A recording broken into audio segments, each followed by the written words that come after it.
আসসালামু আলাইকুম। সবাই কেমন আছেন? আশা করি ভালো আছেন। তো আমি এখানে কিছু হ্যাঙ্গিং স্ট্যান্ড অর্ডার করেছিলাম গাছের জন্য। সেগুলো আপনাদের সাথে আজকে শেয়ার করব। আর এখানে ৪ লিটার তেলের গ্যালনগুলোকে আমি রং করে টব বানিয়ে ফেলেছি। সেটাও আপনাদের সাথে শেয়ার করব কিভাবে করলাম। তো এই তো এখন এই যে আমি এখানে হ্যাঙ্গিং স্ট্যান্ডগুলো রেখেছি। একটা করে আমি গ্রিলে লাগিয়ে দিব। তো এই হ্যাঙ্গিং স্ট্যান্ড গুলো হচ্ছে ২৬ ইঞ্চি করে। একেকটা হ্যাঙ্গিং স্ট্যান্ডের মধ্যে ৪ টা করে টব রাখা যাবে।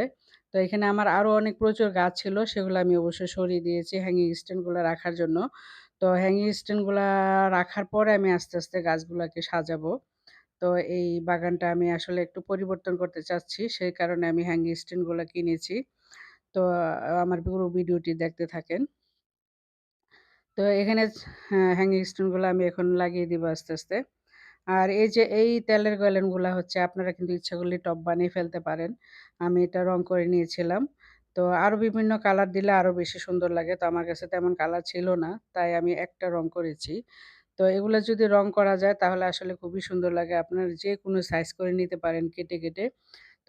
তো এই হ্যাঙ্গিং সরি এই ইয়েগুলা কিন্তু বাজার থেকে এই সাইজের টব যদি কিনতে যাই আমরা আসলে ৳১৫০ করে লেগে যায়। তো আসলে বাসায় যদি বানানো যায় তাহলে অনেক টাকা কিন্তু সেভ হয়ে যায়।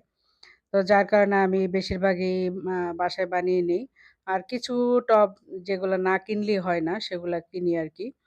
তো এভাবে যদি বাসায় টব বানিয়ে নেওয়া যায় তাহলে কিন্তু আসলে অনেক কিছু আ অনেক টাকা সেভ হয়ে যায় এবং অনেক গাছও লাগানো যায় আরকি।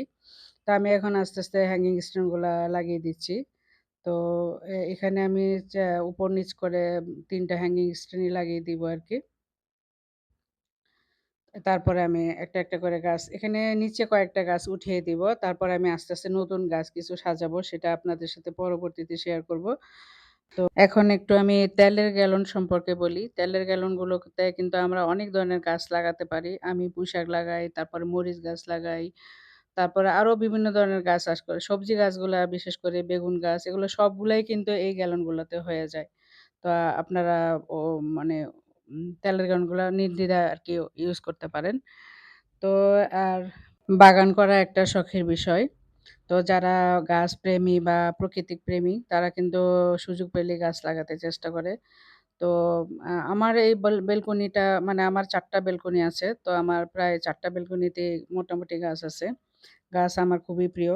তো মাঝে গাছগুলা আমার একটু মরে যায় যে হ্যাঁ, আমার আরো অনেক প্রচুর গাছ ছিল আগে। সেগুলা কিছু মরে গিয়েছে। কারণ আমরা অনেকবার দেশের বাইরে গিয়েছিলাম। তো সেই কারণে আরকি আমার কাজের বয়স ঠিকমতো টেক কেয়ার করতে পারে নাই। অনেকগুলা গাছ মরে গিয়েছিল। তারপরও আমি হচ্ছে হাল ছাড়ি না। তো এখন হচ্ছে আমি যেটা করি বাসায় আমি মা বুয়াদের দায়িত্ব না দিয়ে আগে বাইরে রেখে যেতাম। সেটা আরো বেশি ক্ষতি হতো। এখন আমি কি করি ঘরের ভিতর রেখে যাই।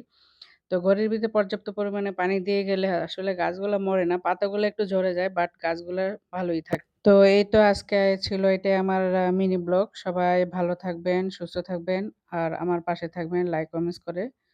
এখানেই শেষ করছি। দেখা হবে অন্য কোনো সময়। কথা হবে। আল্লাহ হাফেজ।